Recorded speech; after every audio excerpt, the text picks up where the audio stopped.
My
apologies, folks. There we go. All right. Well, Kufar Akbar, everybody. Welcome to another edition of the Crossing the Crescent discussion group. This is a once a week live stream program here on YouTube dedicated to rightly dividing the truth between Christianity and Islam. I am your host, Eric Sakafer, that broadcasts from the cavernous depths of the Kafir Cave in Dar al-Harb, Kafiristan, every Monday at 5 p.m. We are here. Well, thank you, everybody, for coming.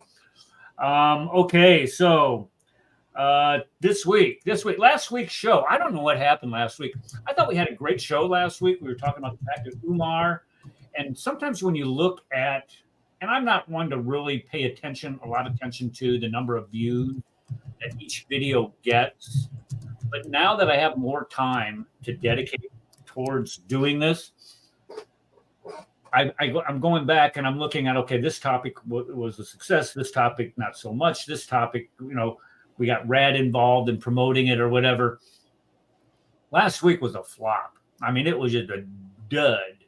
I think we had like 70 views, 60 views or something like that. And again, I thought it was rich content in what we did, but evidently not so much. Okay, so this week, I wrote, when I sent out the message to everybody today, I said, I'm not in a surly mood. I am not in a good mood for two reasons. Number one, do you guys watch the Olympics? Who in here watches the Olympics? Is anybody? I've seen some of it just because I've been places, but other than that, some of it, yeah. I've seen Yeah, I love watching the Olympics. I mean, just to come out, and I won't watch it on purpose now because of what they just did. Well, you're spot on, Paul. And this is what has angered me so much. Is I love watching the Olympics. I love watching the competitiveness of these people.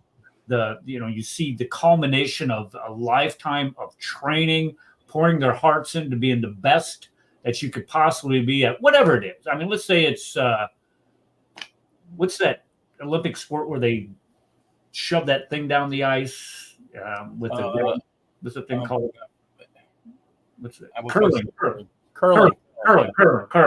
Yeah, even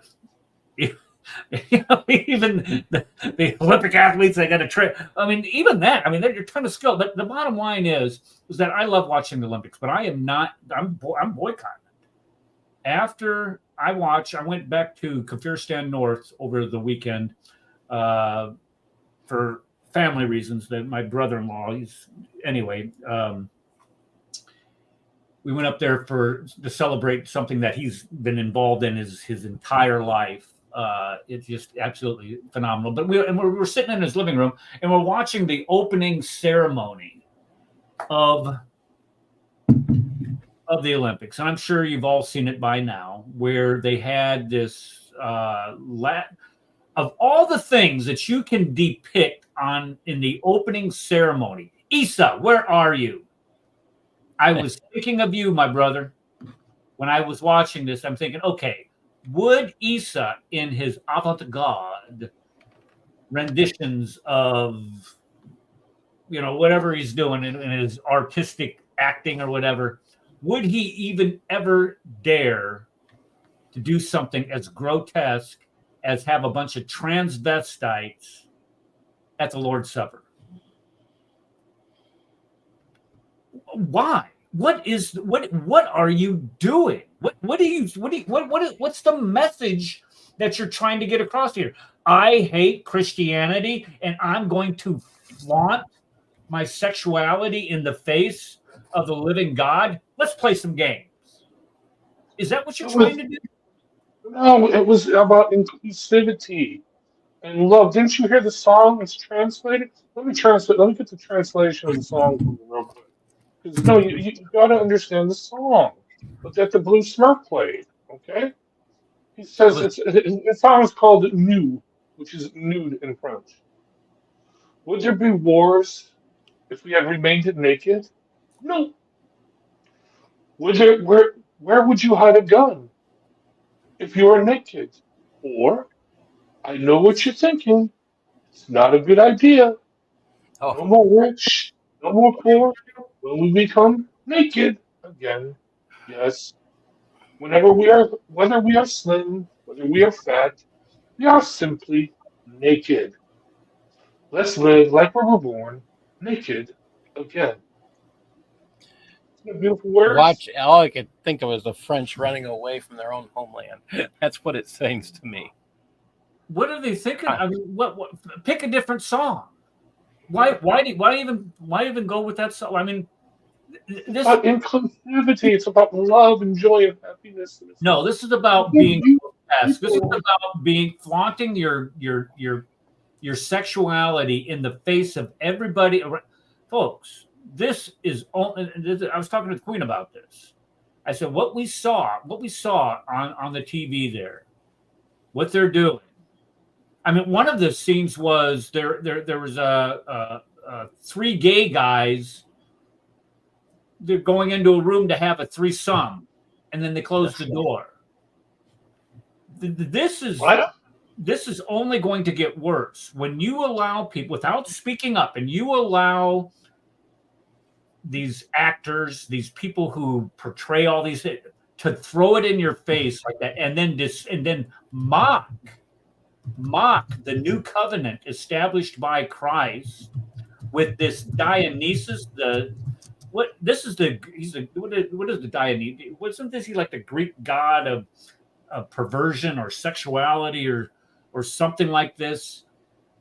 And to have him at it's for me. Bacchus would be one of them. I mean, Bacchus the drunkard, yeah. And then they had, yeah. I look at this as so offensive that anyone. I mean, I was at a restaurant today. That's the only thing I've seen of the Olympics because it was on the screen while I was at a restaurant today. I normally spend every time the Olympics on a few hours here and there watching because just like Eric was saying, these are supposed to be the best of the best. Let's see how they compete. And then you get to see the other thing there, how they support each other as professional Olympians. I mean, it's another level of sports. It's another level of professionalism. It's the highest level. It's supposed to be, except for professionalism, which goes beyond that. These are supposed to be the amateurs. Now it's crazy. I mean, this is, I have no desire to provide any level of support. I do want to say that I did see YouTube where the churches responded, where they held church services out in the public in Paris, and they were upset. I wish I could think of I'm trying to find the last video I saw of that, but yeah. Well, and Rob brings up a great point here. Why only Christianity? Why is it they only mock Christianity? Because we put them all in their place. Well, I would dare them. I would double dog dare them. I would triple dog, quadruple dog dare them to mock Islam or Muhammad. I mean, even show some type of caricature of him without in a mocking tone. They're a bunch of cowards, is what they are. This is what little sniving little cowards do all the time. Now, and so I'm not, and I'm sorry for being so angry about this, but watching that just put me in it just kicked me. I mean, how dare you?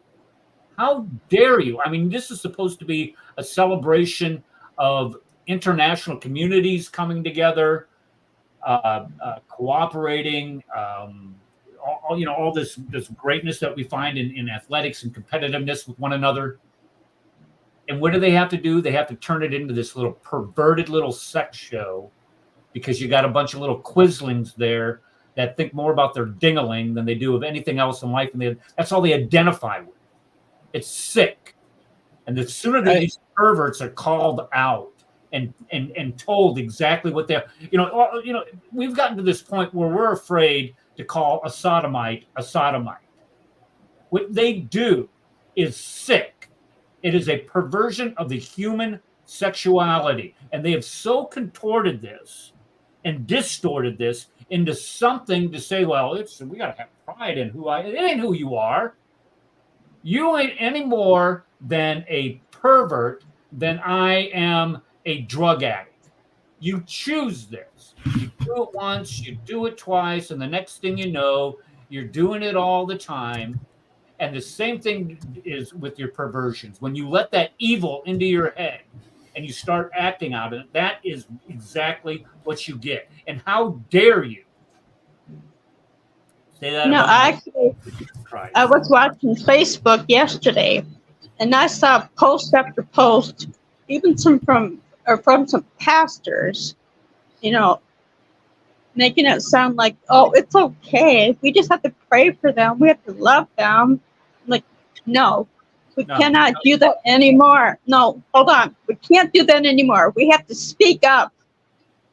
The gentleness time is over. It's time to actually speak the word and rebuke them firmly. Sin is sin. It has to be said that sin is sin.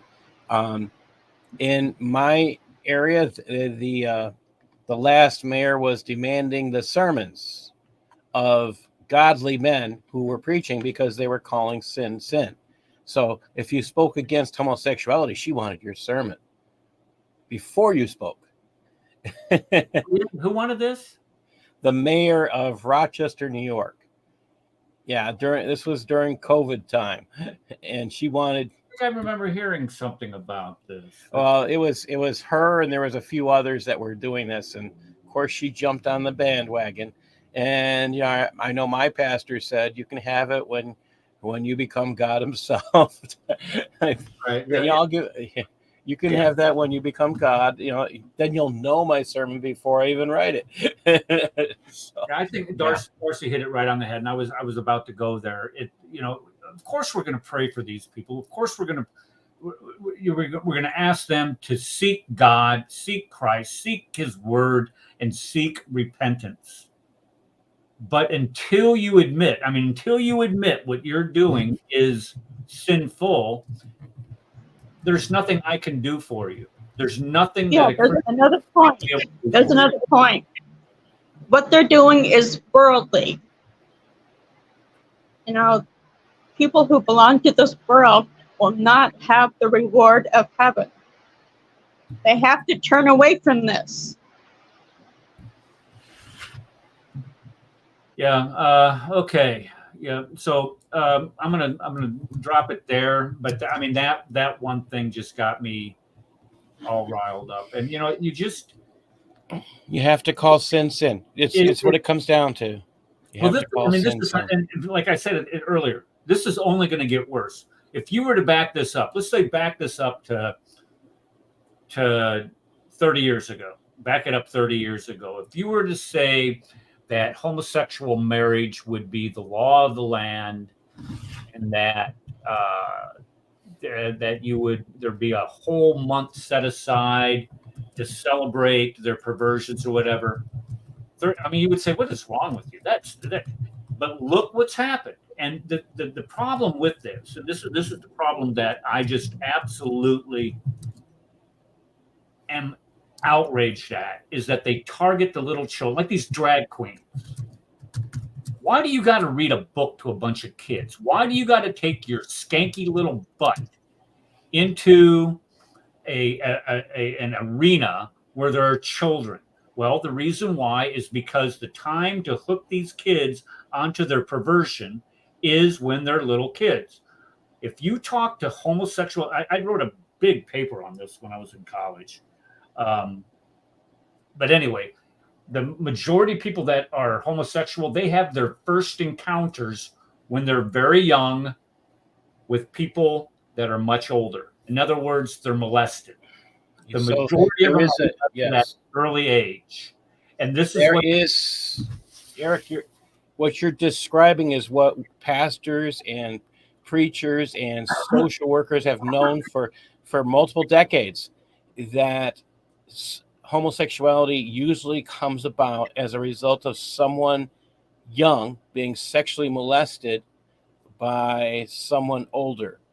And then they say, oh, they were molested because they had feelings. That's why that happened. No, it didn't.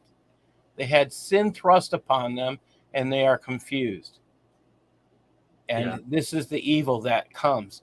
And then they'll use the excuse. I mean, I actually have had to interact to try and save my job with the Gay Alliance here in Rochester, New York. I called them and asked, do you endorse the Man Boy Lovers Association? They said, we don't have a stand. Who are you talking to? I was talking to the Gay Alliance here in Rochester, New York. The Gay Alliance. Who is sharing the screen? Who is that? Is that Rand? That's me. Oh, that's no, you. I was sharing the screen. Okay. Oh, I play video with you. Because pull that video up. I just want to because you know why? Because you guys are weird. I am serious. According to the Democratic Party, according to Kamala Harris, according to Josh Shapiro, according to every single Democrat, you guys are weird.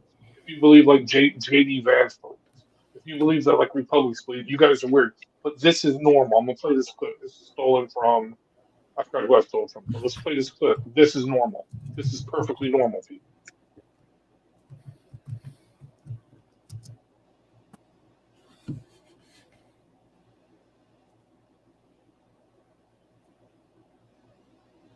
No audio.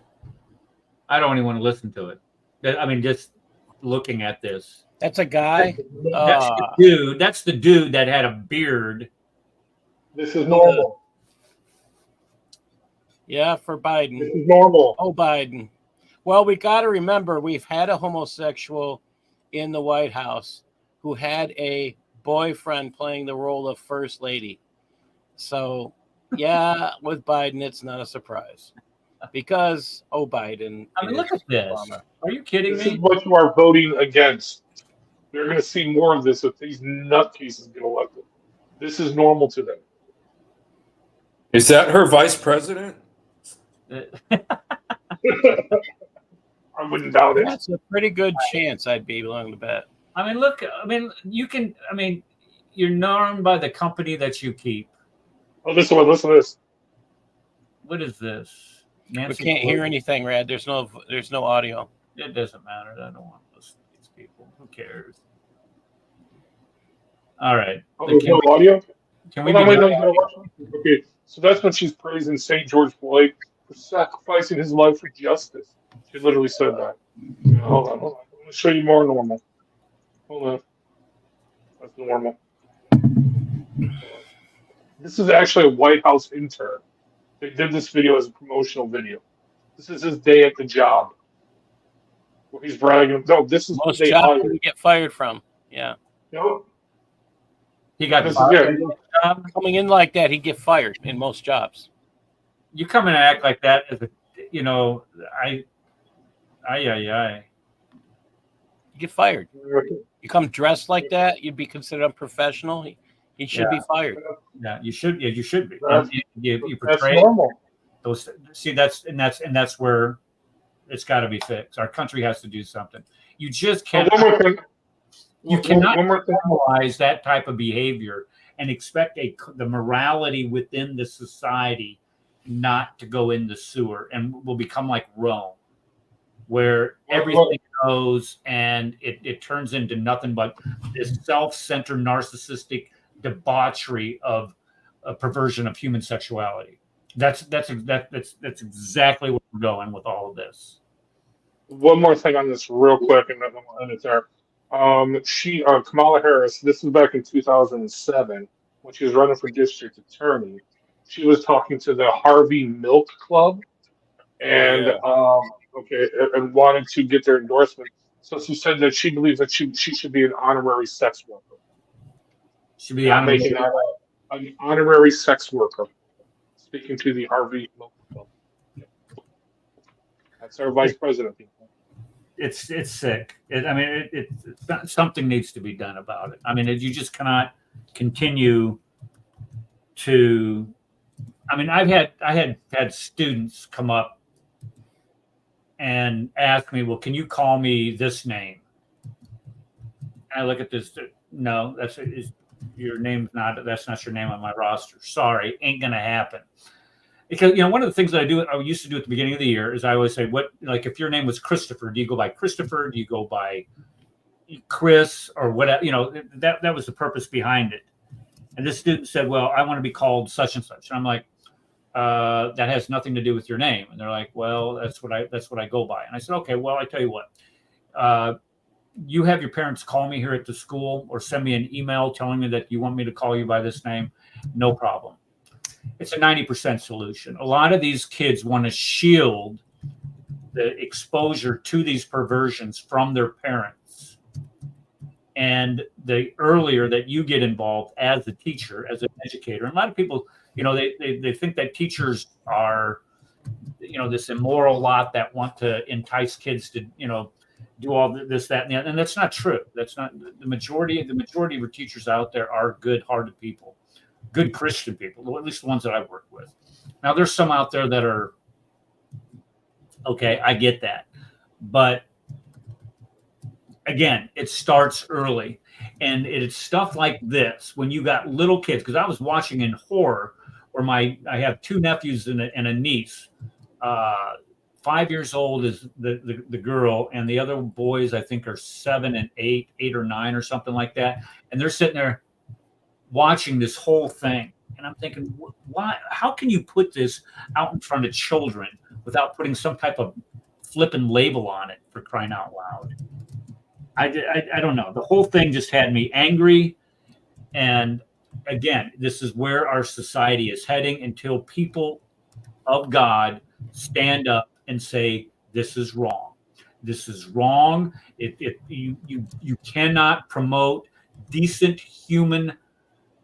A culture if you have these types of perversions which are and people's identity, which are completely predicated upon what they do with their dingalings and that's how they want to be identified. How do you explain that to a little kid? You cannot have that as the center of your culture or allow that to be the center of your culture. I'm sorry, and I'm going to speak up against it and out against it every chance I can. Okay, I wanted sexuality cannot be your culture is another thing to say. It cannot be your culture. It's the way you express who you are, but it is not your culture. How this again? This is something. When you sit there and you identify yourself, Eric, who are you? I'm a father. I'm a grandfather. I'm an Army retired master sergeant. I'm a retired. Okay. Eric, who are you?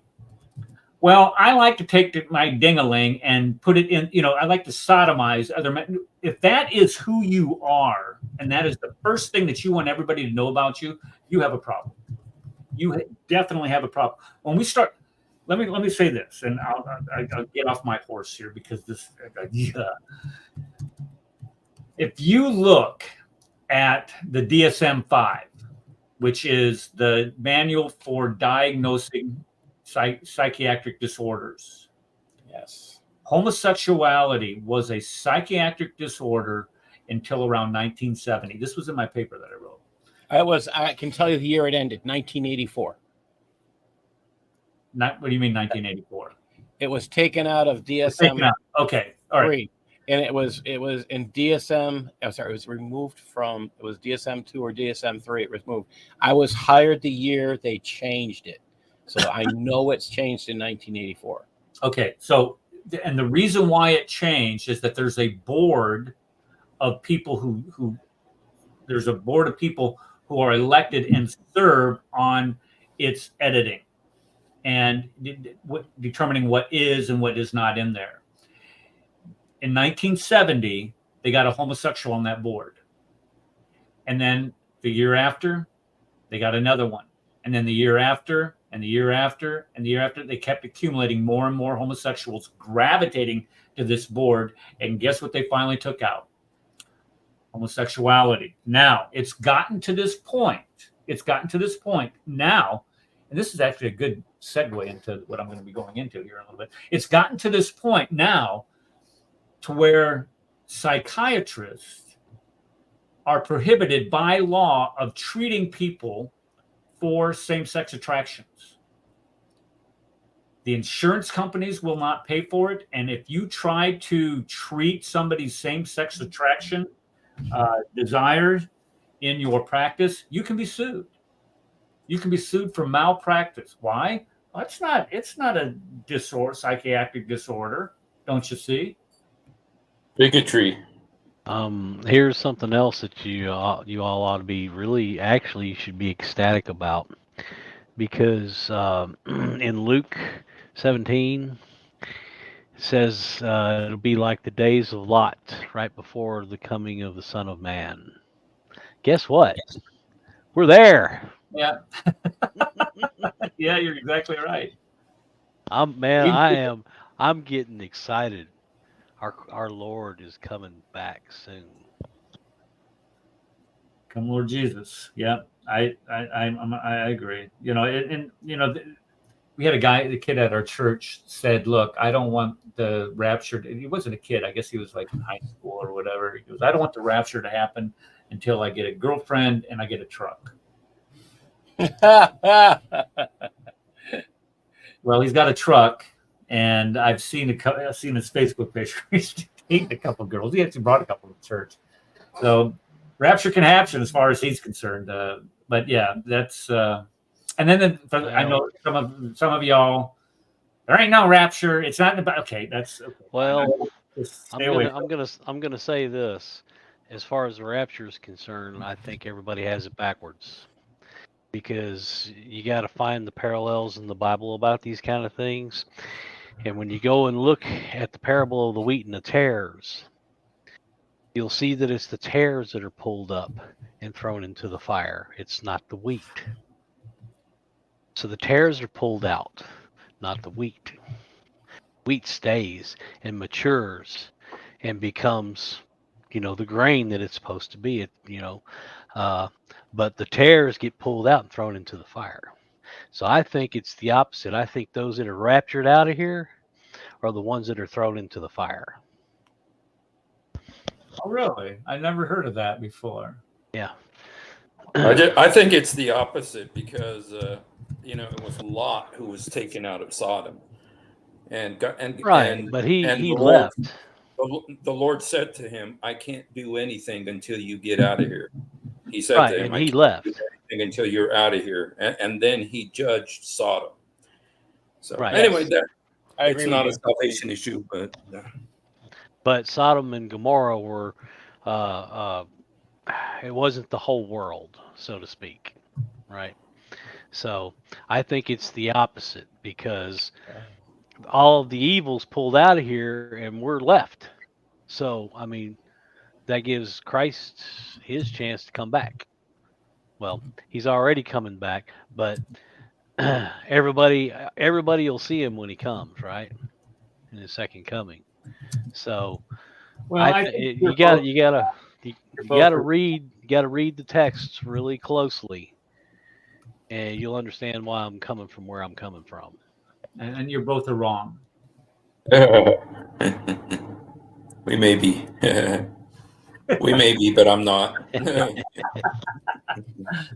My mom and I used to get, and this is what she finally said, because she was tired of arguing with me.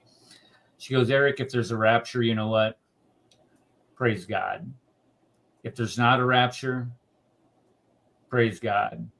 If it's a mid-trib rapture, praise God. If it's a post-trib rapture, praise God. Praise God. That's what we need to do. But anyway, I'm not going. I'm going to get away from this rapture thing. That wasn't my intent. I'm sorry, and I apologize. Okay, so let's go ahead and get to the other thing that made me really surly today, and this is where this deals with this Palestinian issue. And the thing that I have about this Palestinian issue, this is what great. Okay, I was thinking about. Oh yes, Hamas is coming. As we watched the Prime Minister of Israel address a joint session of Congress this week, minus, of course, our cowardly Vice President and Senate Majority Leader and a number of other congressional delegates to include, but it didn't disclude Rashida Tlaib. Rashida Tlaib how would you describe what she did? This is probably not I don't want to say it's the most unprofessional thing, but it was kind of like she held up a sign that said identifying herself. She identified who she was. Well, it tells us exactly who she is. She's a piece of dirt. It was nice. It was an identity card.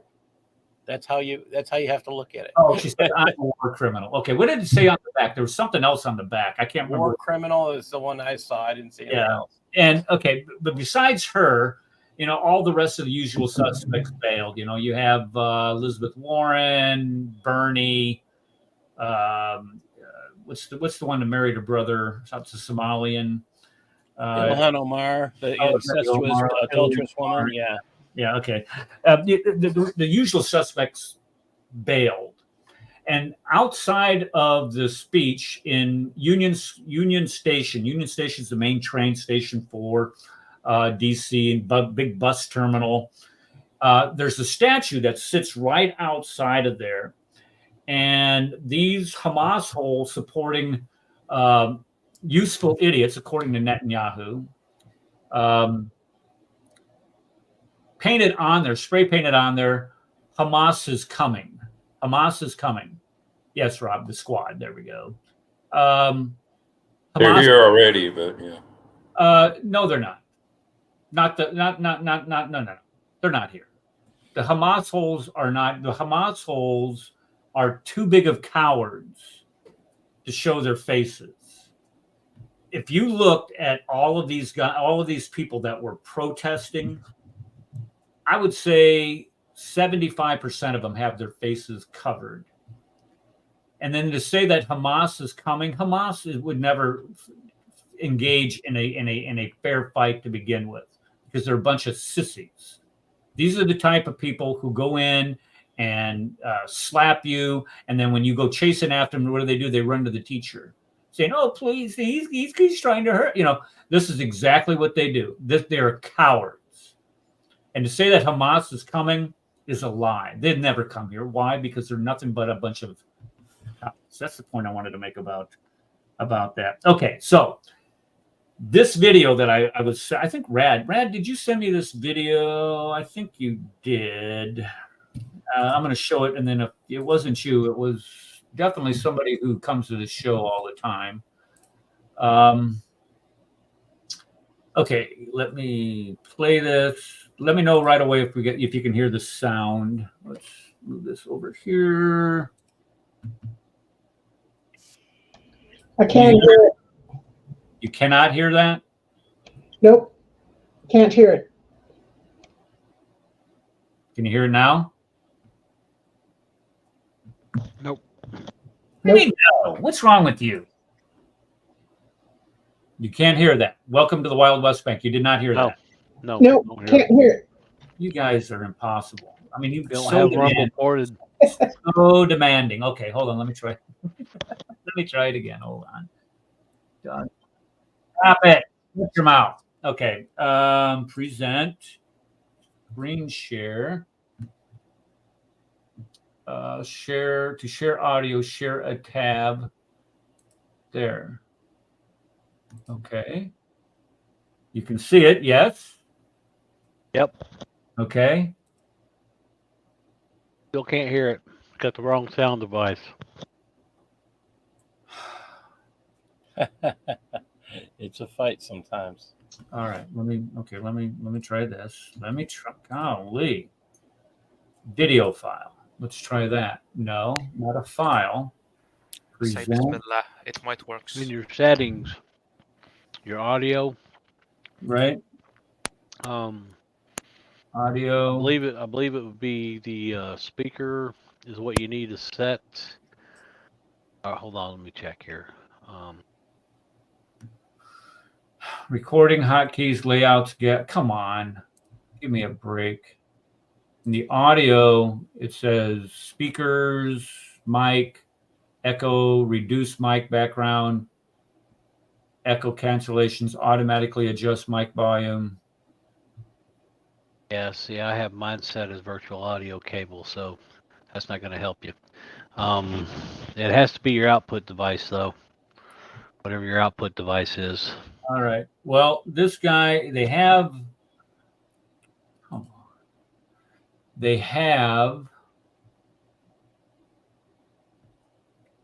Wait a second. What's this? Here we go. All right. I think maybe this is it. Hold on. Maybe I got this right. All right. Let me try this. Millions of people around the world Yep, that did it. see Palestine. All right. Well, I've decided to see Palestine. Welcome to the Wild West Bank. Oh, that's a good one. I like this one.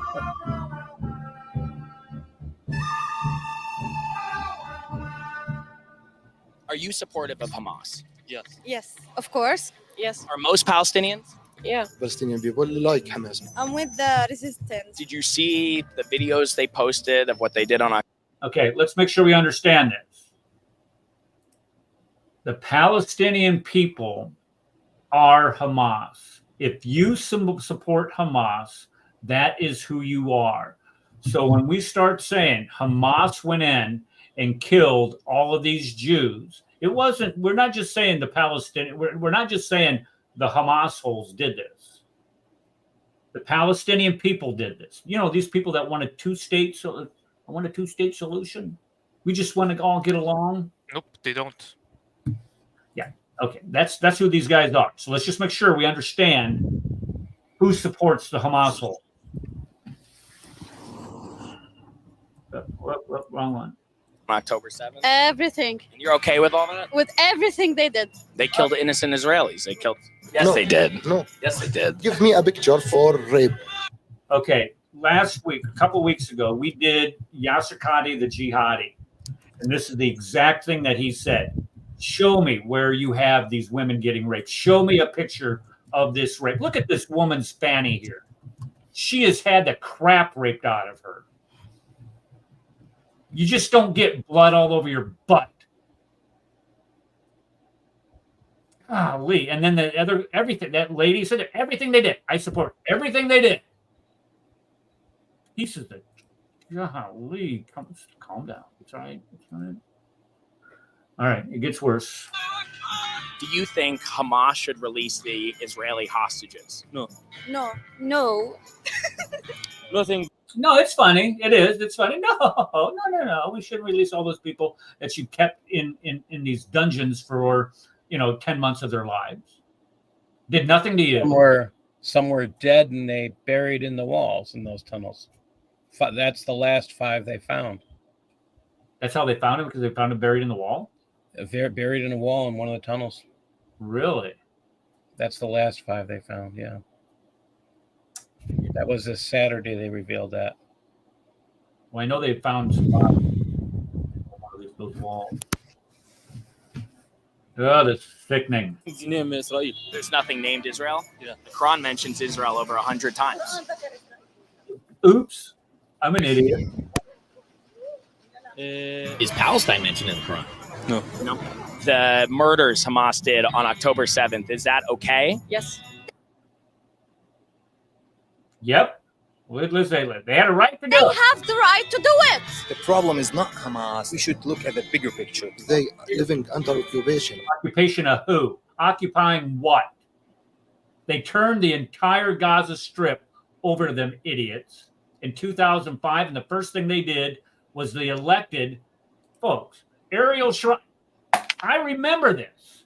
Ariel Sharon, against the will of the people, turned the entire Gaza Strip over to the Palestinian people, the Gazanians, and gave them full autonomy. You run the show. You do exactly what you see fit. We're out of here. And they physically, forcibly evicted all of the Israeli residents that lived in the Gaza Strip. A lot of them clinging on the very doors of their homes. And when they turned it over, what did the Gazanians start doing? The Palestinians start doing? Well, the first thing they did was they elected a terrorist group to lead them. Bad move, but hey, they support them. Second thing they did is they start shooting rockets into Israel. Third thing they started doing is sending suicide bombers into Israel. So what did Israel do?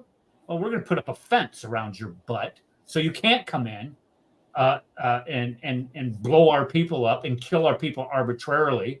And on top of that, we're not going to allow arms to get into your little enclave there. And we're going to and also what we're going to do is we're going to prevent, or we're going to build a dome over our country. So when you start shooting these rockets into our country, we're going to shoot them down. Take that. This is what these people, the only thing that the entire thing that in that region, that little the Gaza Strip was predicated upon is the hatred for the Jews. They hate the Jews. Brother, can I add something for you? Like, it's not only the hating of the Jews, it's the hating of what they called kuffar. Okay, I live in Egypt, by the way, and I live with the Muslims most of the time. And if you looked on YouTube on, for example, a 9/11 video, like a news video, if you go back in the comments and translate the comments, you will see people who giving and praying for mercy and blessing to Osama bin Laden. That's what they do. In Gaza? No, I'm in general. They only hate Americans. They hate kuffar. Right. So if any attack happens to America, Israel, Jews, they bless, pray for people who did this, even if it was a suicide. Hey, I got a question for you. Sure, brother. All right. You said you're from Egypt? Yeah. Okay, why don't you let these guys into Egypt? Exactly, because the government know they are terrorists. What? No. They know they are terrorists. They know. That's why they closed the gates. Oh, wait. Tell Eric what happened when the 5 protesters in favor of Hamas. What had happened to those 5 protesters? Actually, the FBI of Egypt themselves acknowledged that Hamas are terrorists. I can send you a channel on YouTube, but it's in Arabic. I don't know if you understand Arabic or not. That's saying that Hamas is falling down. That's one of the people who work at the government. You have a YouTube channel, 100+ million. It's popular in Egypt. They acknowledge that Hamas is falling down. And that Iran attacks that happen on Israel, it benefit Israel more than Hamas because they destroyed the Gaza, some of the Gaza parts, not the Israeli parts. This is exactly what Osama says every week, that the Arab world hates the Palestinians. The only thing that they have love of them is giving them weapons so they kill themselves while they kill Jews. And that is, go ahead. I'm sorry. No. It's fine. He's right. They just hate the Jews and hate the Americans for no reason. Even if innocent people were killed just because they are not Muslims, they deserve all the hurt and all the bad things. And if you looked at Islam and what Islam teaches, it literally what's the word? It breaks all the 10 commandments.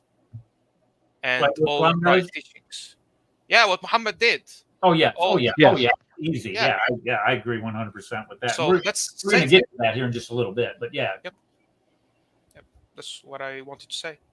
Yeah. All right. Well, I appreciate that. And you need to. He's a friend of mine from Discord. Oh yeah. Hi. Well, you bring some qual. I mean, I don't know why you were affiliating with Ed, but I mean, you bring some quality folks. I want my $1,000 payment check. There you go.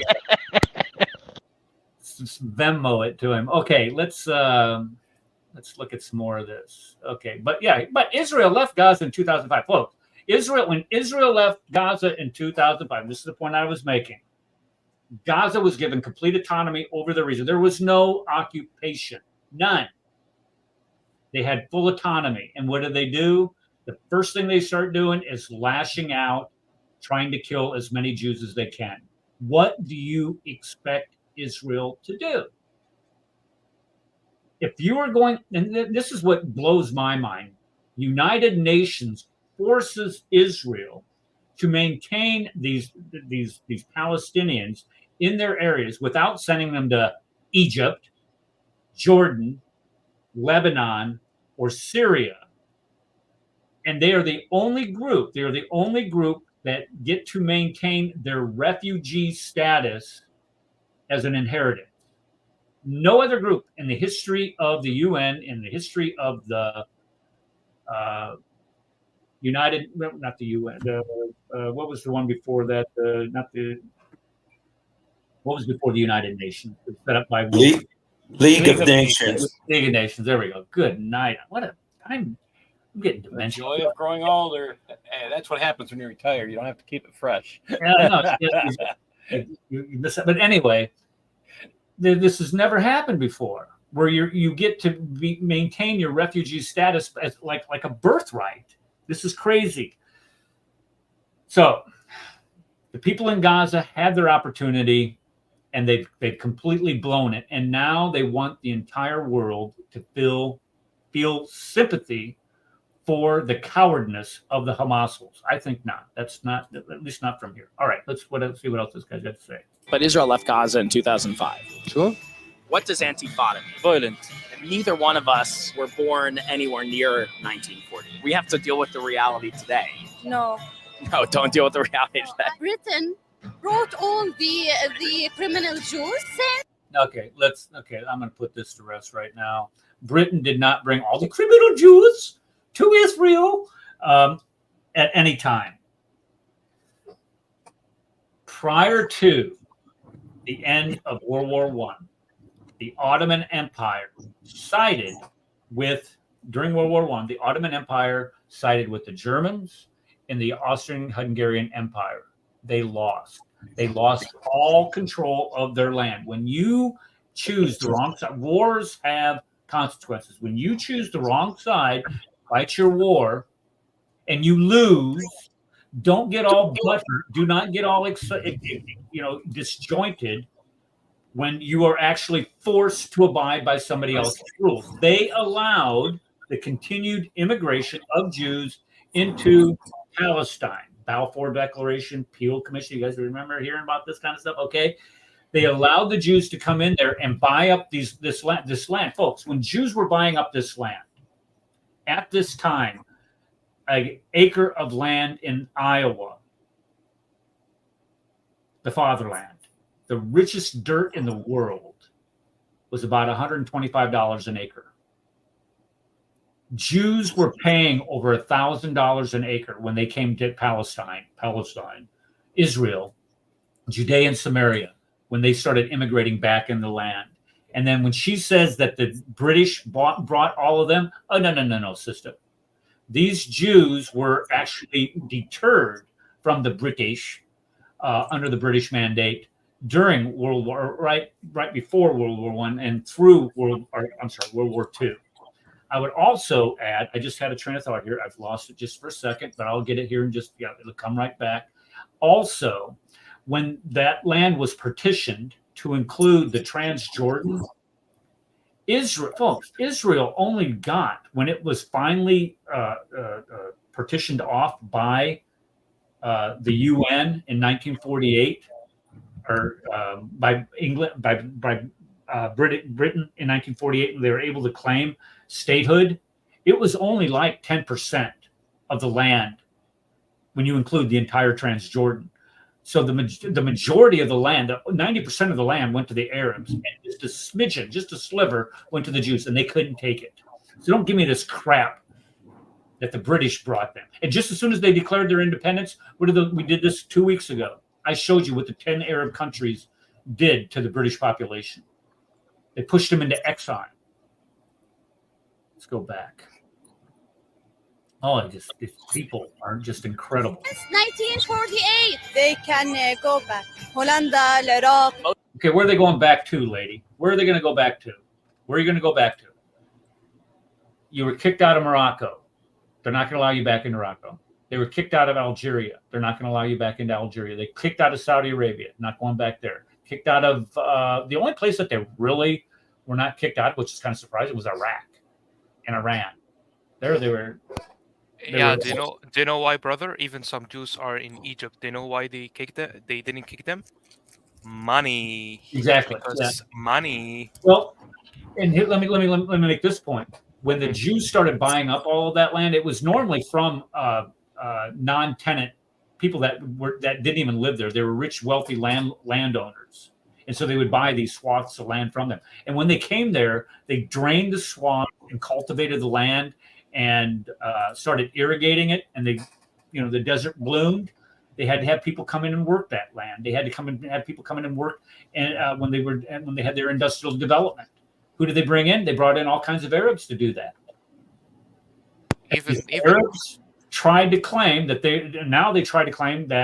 even though it was their grandfathers and their great grandfathers came in to work the land, and they had nothing to do with the land prior to this, they want to claim that they have a right to the land. They're a bunch of liars. Go ahead. Yeah, even Saddam Hussein before he went to Kuwait and fight the Saudi thing and those kind of stories, he needed a lot of money, and some of Jews gave him the money. It's not mentioned in the global politics, but these things were revealed through the politicians of Egypt by the years, that the Jews are there, but the only way they can stay safe is by giving money. It's like Jesus, one of the chat says. Yeah. It's like this. They only care about money and themselves. And when the Jews were exiled from these countries, they left with the shirts on their back. All of their money, all of their possessions, all the property, they couldn't take it with them. They couldn't sell them, or they wouldn't allow them to sell them. They just took it from them, said, "Get out." And so when they got to Israel, they had nothing. And these people want to say, "Well, we want this land." Just shut your pie hole. I'm sorry, I'm getting a little emotional here. No, you're right. You're right. Most of those places they were kicked out of. Jews have not been killed or exposed to any struggle. Cap.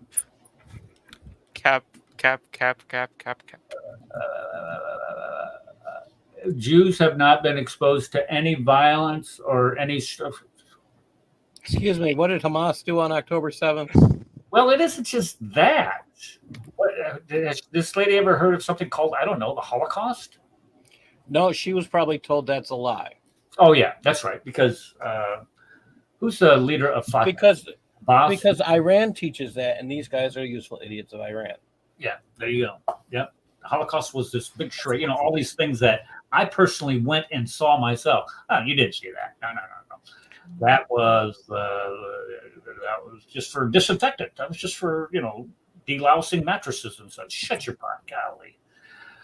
Okay, back to our darling here. Or any violence. Almost every country in the Middle East. No. That's true. Educate yourself. Yeah, here it is. If they are kicked, it's because of their own actions. What did they do besides being Jewish?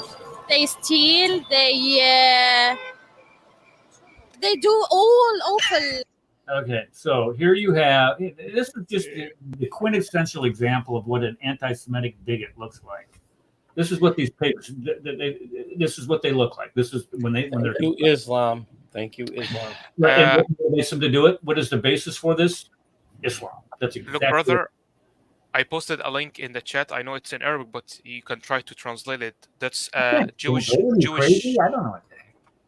Yeah, if you can translate it through Google, if you can. But I'm gonna tell you what's included. It's a Jewish crowd of 5 people were killed by a police soldier just because they are Jewish in Alexandria, in May, I believe, this year. Just because they are Jew, they didn't have a gun, they didn't have anything. Just getting out of the hotel. The soldier, I said, I'm gonna jihad. Muhammad promised me of 72 virgin and endless penis. I'm gonna kill them, and he did. Just because they are Jews. And when did this happen? It's literally in 11 May this year. So it's recently. Yeah. Did y'all see what happened yesterday with the Hezbollah firing that rocket, killed those Druze 12 kids. Yeah, 12 kids. This is what hatred. This is what this hatred, this ideology, this Islamic ideology of hatred, hating thy neighbor, not loving thy neighbor, does and causes. Now you got all these families that have to go out there and pick up their pieces of their little children off the soccer field, go bury them now. And I know. What about the Gazanian kids? What about look, if you're going to hide behind schools, you're going to build your tunnels underneath hospitals, and you're going to have your headquarters underneath the UNRWA and suck all their bandwidth off of their internet. These things are going to happen. If you want to come out and have a fair fight, I would, come out and have a fair fight. Let's have these firefights. Let's go door to door, and we'll see who wins. But these guys, they cower and they hide amongst the population, and they hide in these tunnels. They hide behind their women. They hide behind their children. And then they demand in the entire world, all these little useful idiots that Netanyahu described, then they cry, they cry foul. How can you keep killing us? Don't hide behind your women and children. Come out and fight fair. If you want, if you were supposed to be an army protects its people. It doesn't hide behind them. These people are not mujahideen or whatever they call them. They're cowards, is what they are. They see the German leader, and you know what I'm talking about. Just because I don't want to mention his name, in Facebook, because Facebook is very popular in Egypt, they keep making posts and saying this guy was a good man because he killed the Jews. I literally have the screenshots in my phone, and you can just go on YouTube, just type Israel in Arabic and click on any video and see the comments. They say, this leader was right. He's the hero. He killed them. Because the Quran said the Jews and Christians are the worst of believers. What is the holiday called at the end of Ramadan? Is it like Eid Mubarak or something like that? Eid. Yes, Eid al-Kibir, the big Eid. Okay, and one of the. Okay, and Eid al-Fitr, yeah. Okay, what's it called? Eid al-Fitr. Okay, and one of the traditions is to give gifts to people. In Adha they do kill animals, and according to them halal, but they don't. They just kill them and make killing in the streets, and all the streets are blood, and then they give the meat in the street. Literally, what against Jesus teach? They're like hypocrites who love to do things in public and to get the reward from the people. So that's their idea of a sacrifice is to eat the sacrifice. No, but there's not the exchange of gifts to other people. No. Yeah, they do. It's type of sweets. They do this in all type of. But they do that whenever there's somebody kills a Jew or somebody kills a Christian. Well, okay. This is what this. I read this. I don't know where I read this. I can't remember where I read this. Yeah, you're right. They did this in every celebration, every Muslim celebration only. Like if there's a government celebration or a Christian celebration, they don't do this. Only in Islamic celebration, like Ramadan, Adha, Eid al-Mawlid al-Nabawi, which the birth of their prophet. Okay, well, the point that I was trying to make is that when they do this celebration and they do exchange gifts, the number one gift is Mein Kampf. Every year. Is what? The number one gift given during the celebration is the book Mein Kampf. No, they now at least in Egypt they give sweets. That way, give each other sweets, and in Eid al-Adha they give meat, especially for poor. They I'm run in gonna the I'm gonna run have in to the fridge. look at. I believe it. I don't believe you. It isn't that I don't believe. I do. Yeah. But I'm gonna have to check my source on that because when I can't. I can't Maybe not in remember. Egypt. I'm talking at least in Egypt because that's what I. Well, maybe it was That's a what local thing. Maybe it was Pakistan or something like that. I Oh, can't. that's probably Palestine that you're talking about. I'm gonna check my source on that. Because it. Yeah, I would say Palestine too because they were really buddies with Hitler. Well, yeah, because of Al Husseini. Yeah. Okay. Yeah, the Jews do awful deeds. They're bad people, of course. Does anyone here hate Hamas? In the U.S., it's a big movement right now. Queers for Palestine. Are you supportive of that? No, we don't have it. You don't have gay people here. No. It's like an alien. It would not be accepted. No, to be honest with you, no. Do you want to live with the Israelis in peace? Or? No. I want one state solution. No Israel. So no more Israel. Yes. Israel wiped off the map. Palestine فقط. We should delete Israel. So you would not be okay with a two-state solution? Of course not. Israelis prisoners when they released from Gaza, they was smiling. Okay, number one. This two-state solution thing. Where's Issa? Issa, are you out there? Are you driving around or something? Because Issa's for a two-state solution. That's Nobody else is. So I mean, I don't.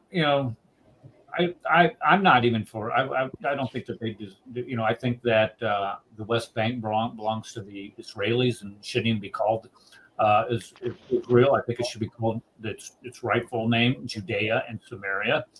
And if you don't agree with that, then move. Go ahead, get out. Yeah, I'm a little confused because there's this little tiny sliver of land called Israel, and you have all this other huge sections of land around it that are all Muslim. What's the problem with this? There's a Quranic verse that says that you are to drive them out of the lands that they drove you out of. Am I correct on this? Well, Yeah. Okay. Actually, the Quran says that Jerusalem is the place, man. No, it doesn't. It doesn't mention Yeah, it Jerusalem. does. Where does it say Jerusalem? Hold on. I'll find you the verse. I challenge you, Ed, to find me where the Quran says Jerusalem. I am so confident about this. I am going to wait for your answer, and I'm going to dog you out the entire time that you're looking But for. 100% it says that the Jews, Israel is the land of Jews. That's what the Quran teaches. Allah says it belongs to the Jews. That's the truth. So these pretend Palestinians, pretend people who Okay, can't you're even right. say Palestine correctly. You're right. Which It still says makes the me laugh children of every time. Israel. Yeah. It says the children of Israel. That I was right. it belongs. Yeah, it belongs Okay, to the hold on, children stop, of stop, Israel. Ed, hold on just a second. Yeah, it says here that the Okay, hold city on. of Jerusalem is not mentioned by name in the At least Quran. let me enjoy my moment. There are, but there are some He indications. is right. Eric is right. Eric is right. In Surah Al-Ma'idah, Allah states that Musa encouraged the children of Israel to enter Jerusalem, which was under their control during the time of their father. So,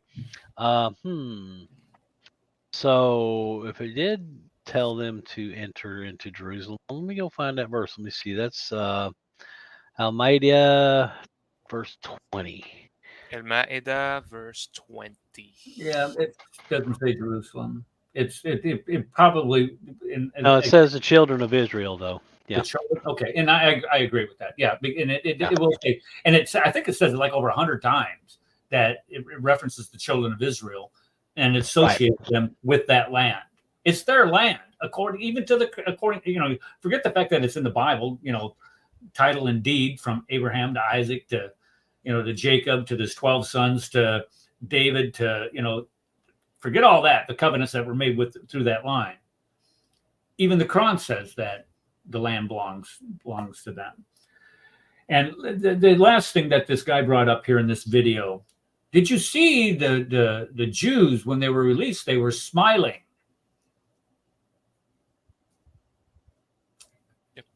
Disgusting. That's the living one. I want the to living one see of them. what they showed the Palestinians.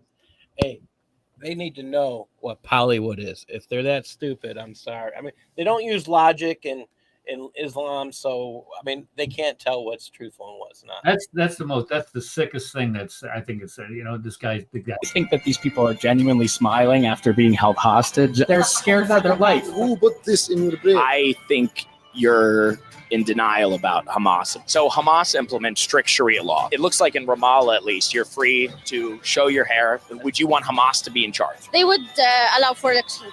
Why not? Okay. So this is in the West Bank. This is in Ramallah. Okay, and the girl's walking around without a hijab on. I want to add this. According to Al-Azhar, which is the university that you become a sheikh, this woman is at the, I don't know if I'm allowed to say the word, is W word, WHO. Yeah, Ari. And she's impure. She's belongs to hell. And I can send you the fatwa, and I can send you all the videos of the sheikhs and imam that's saying this. No, so she's the W word. I think, Paul, have we gone over this in the Reliance of the Traveler yet? No, we have yet to get there. Okay. But I have covered that in my book and a video on a chapter in my book on the hijab. Yeah. Yes. Okay, so yeah, and you're absolutely right. So this, if she went to the Gaza Strip, or if she went to Egypt, she would get assaulted. She would be Trust me, even if in the copy people are getting abused, and I have videos and photos in my phone that people with the niqab are getting abused because this is Islam. Absolutely. It's not about the dress; it's about the culture. Well, and this is what this when she starts saying that she conducts herself that is I don't want to say anti-Sharia, but she's definitely in violation of the Sharia by allowing herself to show her hair. Let's put it that way. Then the guy asked, she says, well, we'll have elections. No, you won't. I mean, they had, what was the last, I mean, Mahmoud Abbas, is Abbas the Fatah leader? Am I right on that? Mahmoud Abbas? Ibn Abbas? Yeah, for Fatah. Who leads Fatah? Fatah, I don't know. Okay, well, the bottom line is neither of those two districts have had elections since 2005. Oh, there's no election. According to Sharia, you cannot election any Sharia laws because it's fair point. Sure, it goes against the Sharia. Sure, but when she starts talking about using democracy, the democratic method, look what they've done in Turkey. Erdogan is in the 21st year of his 4-year term, for crying out loud. They don't have elections there. They don't have elections in any of these countries. Why? Because these guys know that the will of the people, they had to bow to the will of the people. The will of the people would throw them out and throw the Sharia out along with it. This is the most repressive type of law. The Sharia is the most repressive type law that you can can envision as a human being. Okay, let's finish this Tamajama up. Had elections in Gaza in 20 years. That's a fact. Maybe people there want them. Thanks for watching this report. All right. Let's go ahead and close that up. That along with the, where did I go? Stop screen. There we go. That, and along with the Paris Olympic thing, that just got me in this terrible mood this week of watching them both. But it's not their fault. It's not their fault. This is the society that they were raised in. This is the culture that they were born into, and this is when you're taught this and it's reinforced your entire life, it it corrupts your brain. It corrupts the way that you view other human beings. It corrupts the way that you think that you should interact with other people. You know, we're the majority of us are fortunate enough to live in or have come from the Judeo-Christian ethic, where you do unto others as that you would have them do unto you. They don't have that Judeo-Christian ethic in Islam. And so they have this corruption of morals.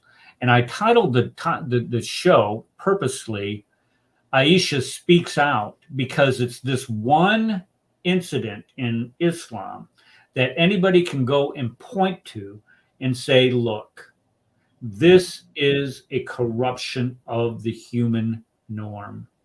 This is not normal. You know, we've heard incessantly when this is brought up amongst Christians and Muslims in their discourses, is that, well, you know, you have, you know, people at, you know, back then got married at younger ages, and look at your grandparents. Just look at your grandparents, your great grandparents now. They got married when they were 15, they were 16, and this is true. This is true. I'm not sure how old my great grandmother was when she got married, but I know that she was not in her 20s. I know she was in her teens when she got married, and that's the way the majority of the people at that time, when they got married, that's how old they were. But here's the difference. This is the difference. This is the key difference that most people do not get. And you have to, as soon as this comes up, you have to make sure that they understand this. Their husbands were not 54-year-old scumbags. Exactly. Their husbands were not these old men. This is the main difference. And this idea that it's okay for an old man to do that to a woman, even a young woman, let alone a little girl like Aisha was, is absolutely sick. But they cannot say that it's sick. Why? Because to do that would be in violation of reliance of the travel. To revile Allah and his messenger, It's very specific. When I start talking about what is apostasy, and what is the punishment for apostasy? You're killed. Yes. You can be killed. Okay. If you revile Muhammad and say that this is wrong for what he did, you can be killed for it. You can be declared an apostate. So this corrupts their mind. Now, I previously mentioned the DSM and how the DSM, homosexuality was taken out of the DSM. I love this picture, by the way. It's quality. But I pulled this out of the DSM. Here you have pedophilic disorders, and it tells us exactly. And you tell me, I don't know.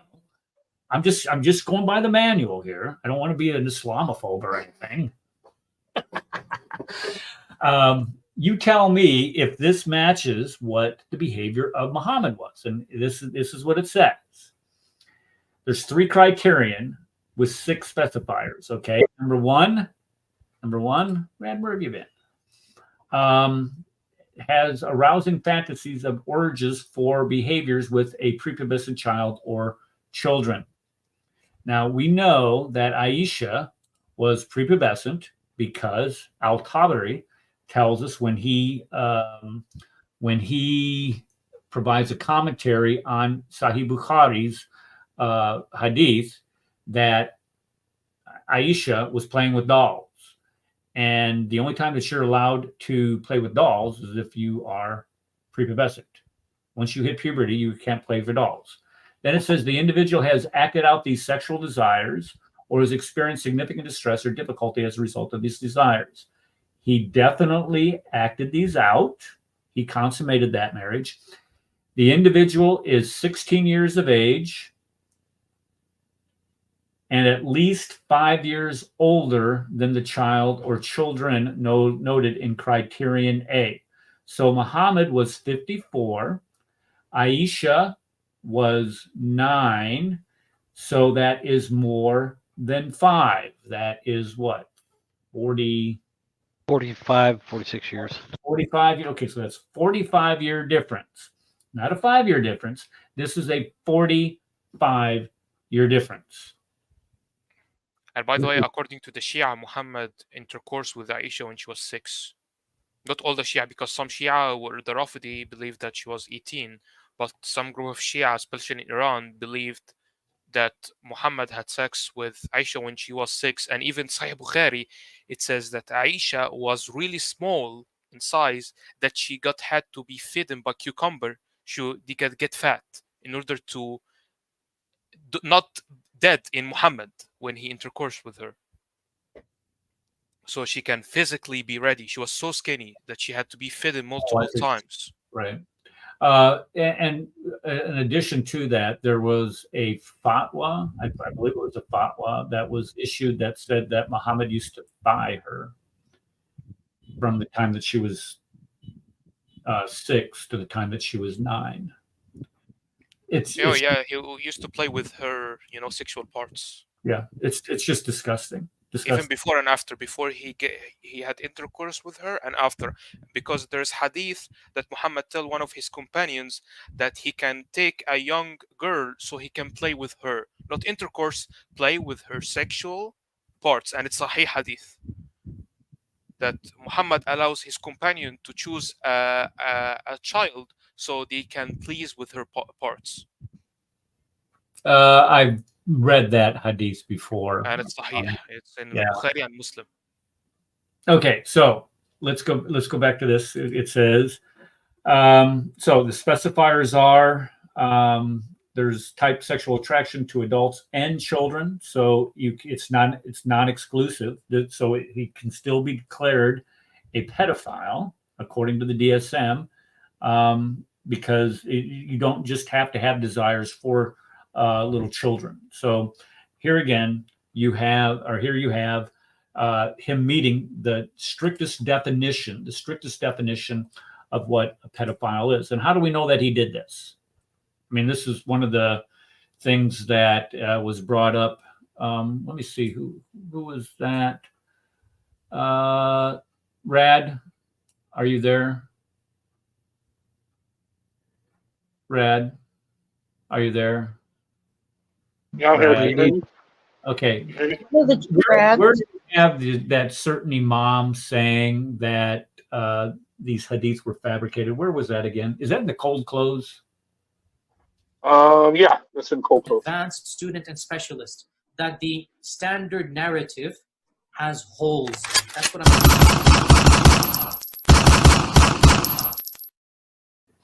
that the Muslims were rioting against one another. And as much as we don't want to face the fact, the Muslims were lying sometimes. They were fabricating, they were embellishing, and that might be hard to accept. But that is... Okay, so there you have it. It's right there. I would choose the cow. Thank you. Yes. So here you have even the imam saying that these hadith that I'm going to show you, well, these were fabricated, don't you see? Well, let's take a look and see if he's right. So you have Bukhari, Sahih Bukhari, and this is where Aisha, let's see, Hisham's father, Khadijah's died. Okay, so this isn't from Aisha. He stayed there for 2 years, and so he married Aisha when she was a girl of 6 of age and consummated or consumed that marriage when she was 9 years old. This in of itself, this one hadith itself, this one Sahih hadith itself would be enough to convict Muhammad in a court of law for pedophilia, and he would be shipped off to the nearest prison to have things done to him by other prisoners that would provide that justice. Let it rest. No, gotta let it rest. Gotta let it rest for 10 minutes. Okay. Hey, Red. Hot mic, Red. He's probably cooking. You know what this guy does? He brags about his and sends me pictures of all this stuff saying, "Oh, I bet you wish you were here." Oh, yeah, of course I would. I mean, I have somebody cook my food for me. Of course I would. Anyway, let's go to this next one. Narrated. Now, this is from Aisha.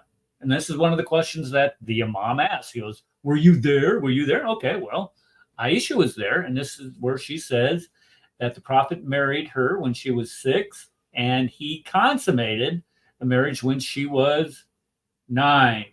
And then she remained with him for 9 years until his death. So how old? Let me just make sure we're getting the math here, because sometimes when the math doesn't line up, you can see that something's been Math is fabricated. haram, brother. Math is haram. Okay, so how old would Aisha have been? How old would Aisha have been when Muhammad died, according to this? 18. 18. Very good. Very good. Not 19, not 20 when they got married. When he died, according to this one hadith here, she would have been 18 years old. All right. Sahih Muslim. Aisha reported, Allah's apostle married me when I was 6, and I was admitted to his house when I was 9. So when she's admitted to his house, what does he do to her? He consummates the marriage. Put this back up here. Sorry. Oh, Esther's here. Hello, Esther. It's good to see you. I gotta be careful when I say that, because whenever I mention people in the chat, they say, well, why didn't he mention being clear? I'm going to go through this. I'll do it at the end of the show. I appreciate you guys in chat. Believe me, I love reading a lot of the comments when I get a chance. Okay, this one is Sahih Muslim. Let's see. Aisha reported. So this is from Aisha. Married her when she was. We have a variance here. She was 7. Wow, 7. Notice it doesn't say 17. Notice it doesn't say 12 or 14. Notice it says 7. So here you have one variant, and was taken to this house of the bride. And when she was, how old when she was taken there? 9. So that's still the same. And it says her dolls were with her.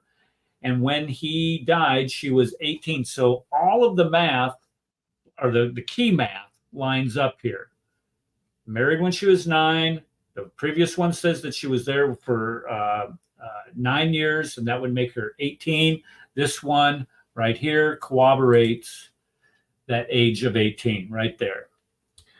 All right. What else? Sunan Abu Dawud. Look at here. Aisha said what? What did Aisha say?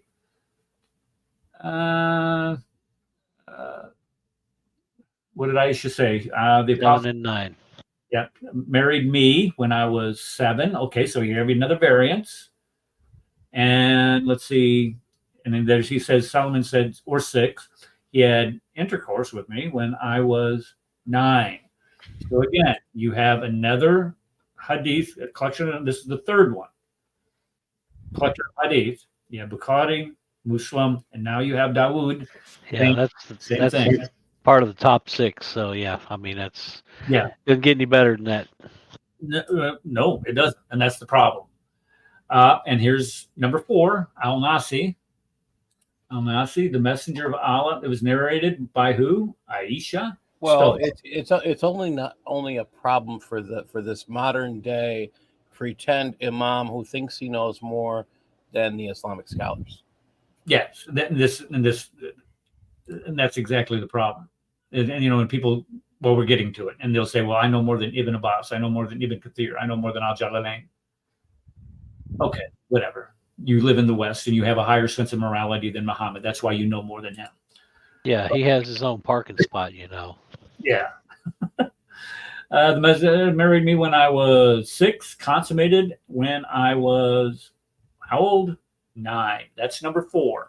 That's the 4th one. That's the 4th compiler of a hadith literature that says that she was 9. Nasi again married me when I was 9, and I lived with him for 9 years, thus making her how old?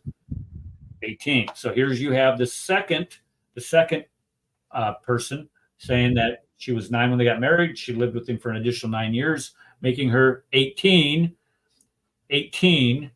when he died, not 19 when they got married, 27 when he died. No. None of that math works out when you follow the hadith literature. When you try to convolute the hadith literature, then you have a problem.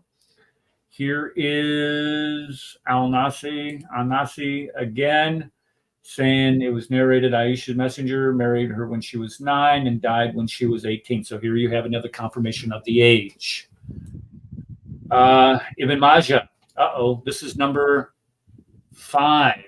Number 5. The Prophet married Aisha when she was 7 and consummated the marriage when she was 9 and passed away when she was 18. Now notice, folks, this is the key part. Notice how all the math lines up here. You don't have to say that she was 6 when she got married.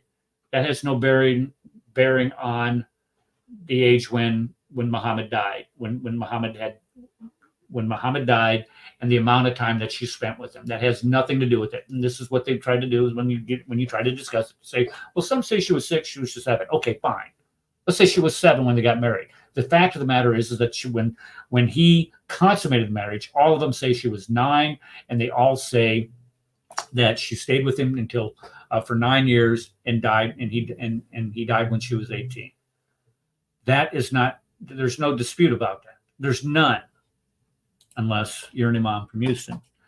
Ibn Kathir writes in his commentary, says married her when she was 6 and consummated at the age of 9. And what does he say? There is no dispute among anyone on this matter. What else we got? Asqalani. He says, and Asqalani, when making a commentary on this, says, I thought this was Tabari. I guess it was Asqalani.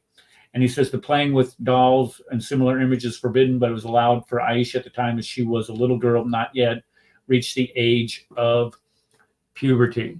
So here you have a confirmation of her being prepubescent at this time. This is just sick. It is just sick, sick, sick. Oh, and here's Tabari. Tabari said the same thing, I think. Tabari says, my marriage was consummated when I was 9. He married me when I was a virgin. No other man had shared with me in spirit. Okay. So again, so you have Tabari, when he's writing his histories, says that she was 9 years old when she was consummated.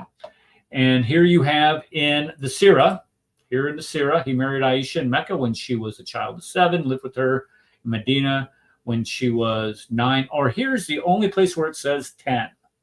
Notice it doesn't say 17, 15, 14, or it says 10. And this is right out of his biography. Not that I trust the biography as far as I can throw it, but that's what the biography says. And then this is the worst part. This is the worst one, folks. This is the worst part out of all the entire spiel. And this is why I'm doing this, is to show what a sick, how this corrupts you just corrupts your mind. This is why you have people crawling on top of American monuments and defacing them and supporting a bunch of terrorists, a bunch of rapists, a bunch of child killers. This is what motivates the terrorists to do this. This psyche, this basis for their hatred for the Jews comes from this book. And look what this book does. Look at this God, this Allah does to your mind. Here it is, 65:4.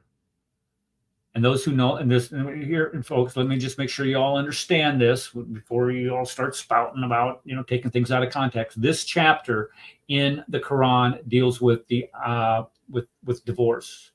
It's the topic of divorce. What do you have to do in order to divorce a woman? And according to Islam, you have to provide a woman an iddah, which is a waiting period. You have to give them 3 months from the time that you tell them, talak, talak, talak, I divorce you, I divorce you, I divorce you. 3 times you divorce them. You have to give them a period of 3 months before you release them. And that's just to make sure that they're not pregnant with your child. I'm not exactly sure what you do if they are pregnant, or you have to take them back in or whatever, but you do have to allow them. It doesn't matter. The whole point of the iddah is to make sure there's no pregnancy. Right.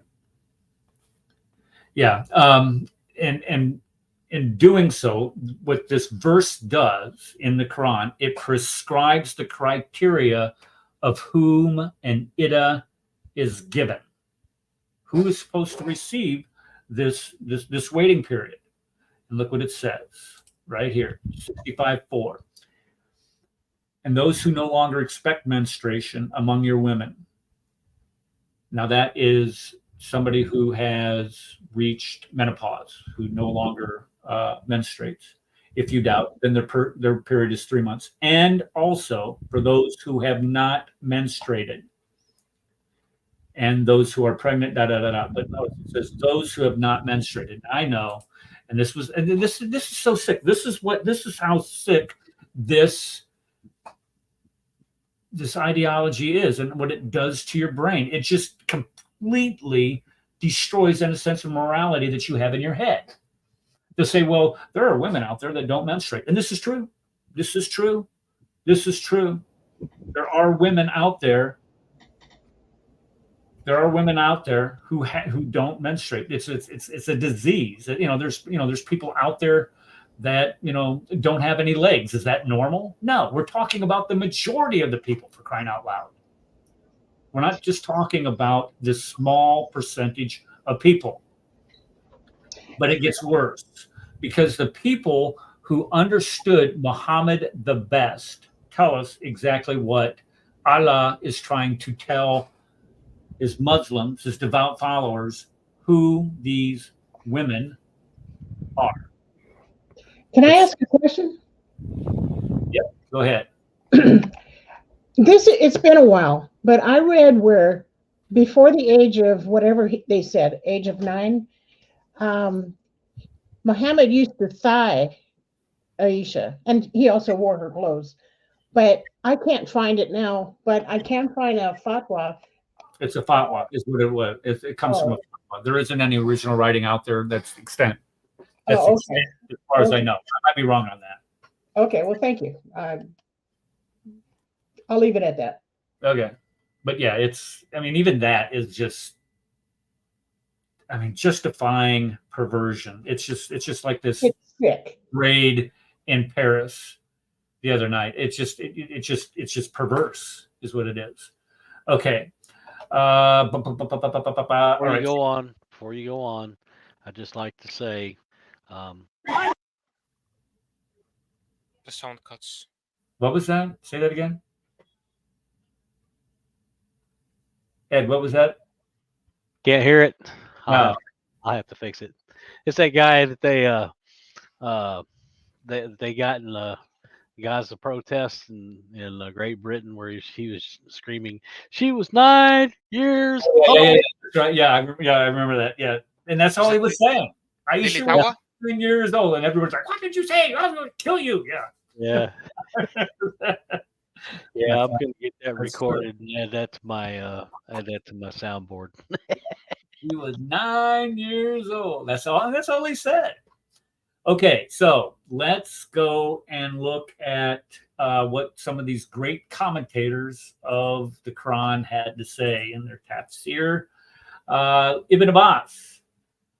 Let's see. O Messenger, what about the waiting period of those who have not menstruated because they are too young, because of their age? Notice it doesn't say anything about something biological or some type of sickness or some type of disease that prevents them from menstruating. It says because of why?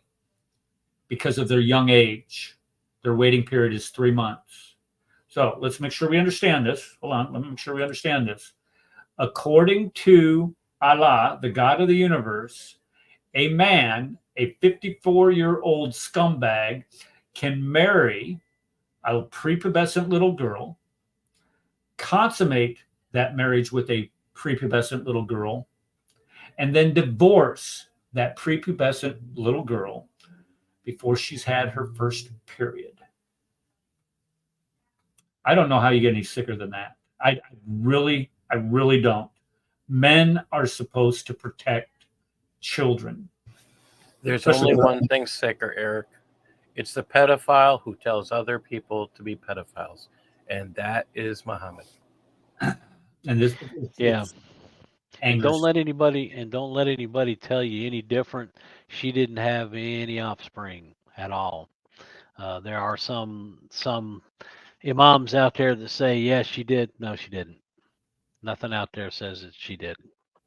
So Muhammad didn't have kids. Thank God. Okay, let's go to the next one. We're almost done, folks. I know this is painful, but we're almost done. I can show you something more insane, but I don't want to switch topics. So after we finish, I will tell you something.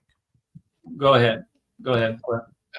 If you open Surah Najm, verse 31 to 33, it says that sexual abusing to women is a small sin, considered a small sin. It's called the lamam in Arabic, which you can be forgiven by just praying and say astaghfirullah 3 times. So you can go and abuse women sexually by touching, by like vocal abusing, and it's a small sin. And I debated with this with the Muslims a lot, and even there's a Muslim sheikh that can't refute this argument. Islam tells you that sexually abusing women, it's a small sin that can be forgiven by just having a pray. That's how insane this is. Well, and I think what that does, and thank you for sharing that. I think that what that does is that it illuminates the depravity of this ideology, and it illuminates the position of women in Islam itself. It illuminates how men are supposed to view women. When we look at sexual machines, that's how they say it. They see the woman. Yeah, that's their only purpose in life, is to produce children. That's the only purpose. Who was well, I don't remember who I was speaking to, if they said it on the show, but they were talking about, how you can Muslim men can hit their wives and they can beat women. He was even talking about how the sons would hit their mothers after they reached a certain age, because this is how they viewed them. So that the status of women in Islam has got to be, the worst. We've had that.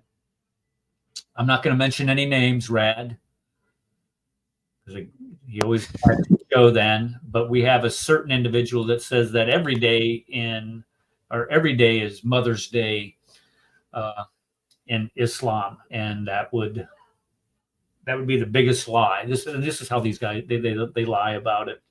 All right, let's go to Ibn Kathir. Well, go ahead. Also, that's how we know it's from the devil, because the devil hates the woman.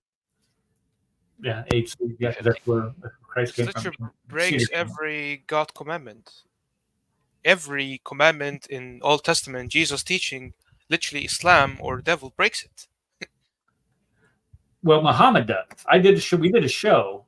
We went through the 10 Commandments, and I identified whether it's in the Quran or whether it was in the Sirah or whether it was in the Hadith. Muhammad broke every single commandment, and that by breaking that commandment, what he's doing is he's showing that it is Sunnah, that is something that is permissible.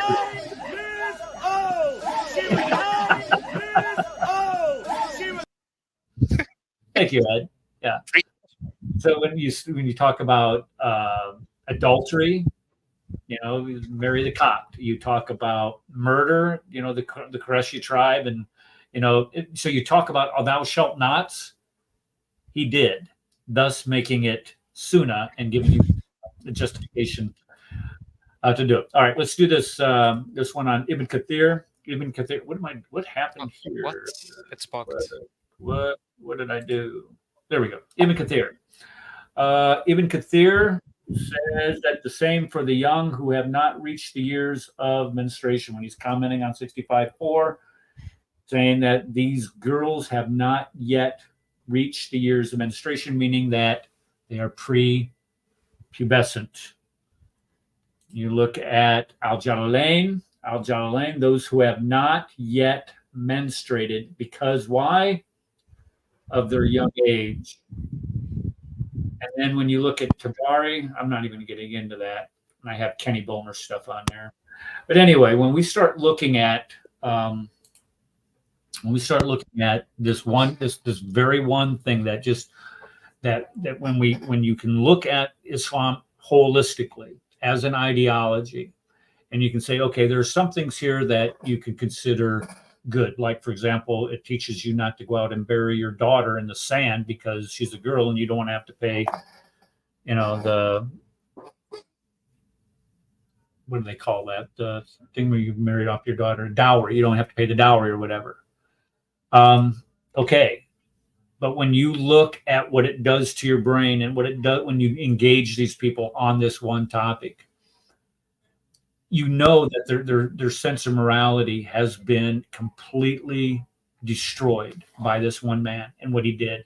And when you look at how he put these words into the mouths of his God or his angel Gabriel in 65:4, if you can't see that, then you are spiritually blind. You have been blinded by a demonic spirit.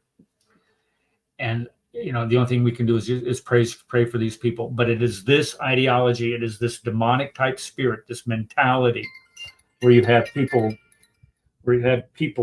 going out and praising Hamas. You have people going out and murdering little children and celebrating in the streets, the sexual assault of women and the killing of innocent human beings. I don't see Israelis celebrating the deaths of any of the Gazanians in this war. I haven't seen it. They may have done it when you're in firefights and stuff like that, and you get all jacked up on adrenaline and stuff. You might celebrate killing, some of your enemy. That's true, but you do not celebrate the deaths of children, women, innocents in this. And this is the ideology that has done that, and that leads to what we see today. All right, folks, that's all I have, unless somebody has something that they want to add for. Again. Hashtag free Aisha. By the way, that wasn't me.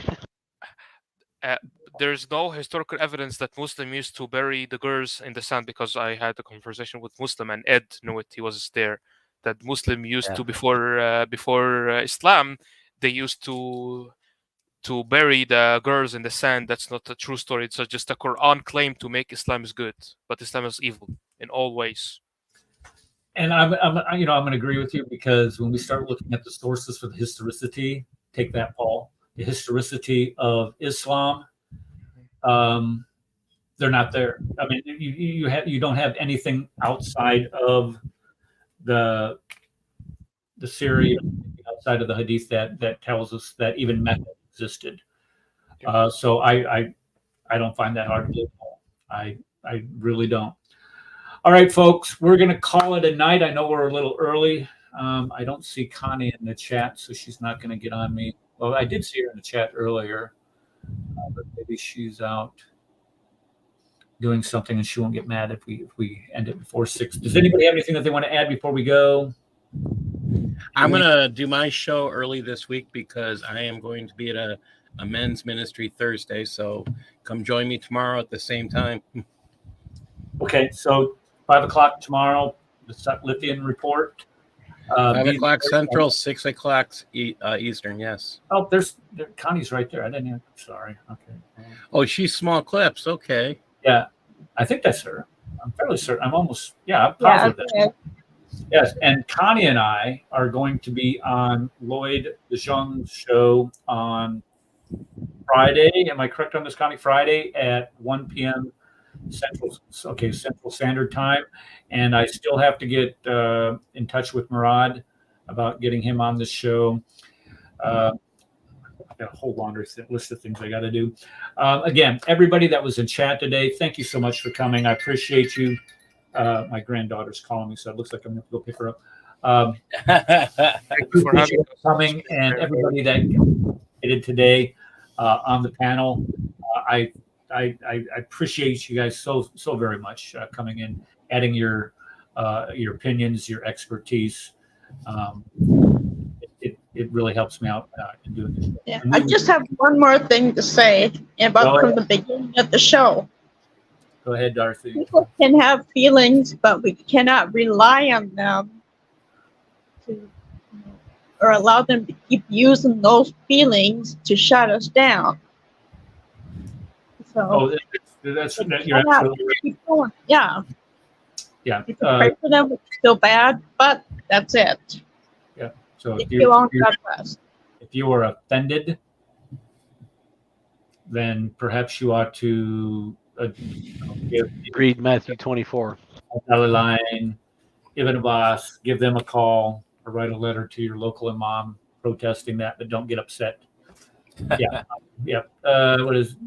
Yeah, Connie. Amen. Feelings aren't facts. Amen. All right. God bless This everybody. was 9 years old. Yep. Play that one more time for us, Ed. Oh,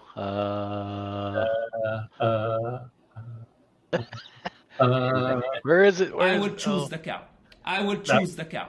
I would. That's- She was 9 years old.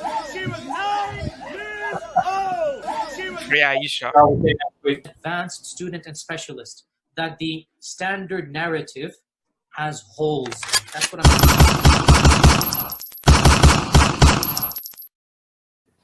that the Muslims were rioting against one another.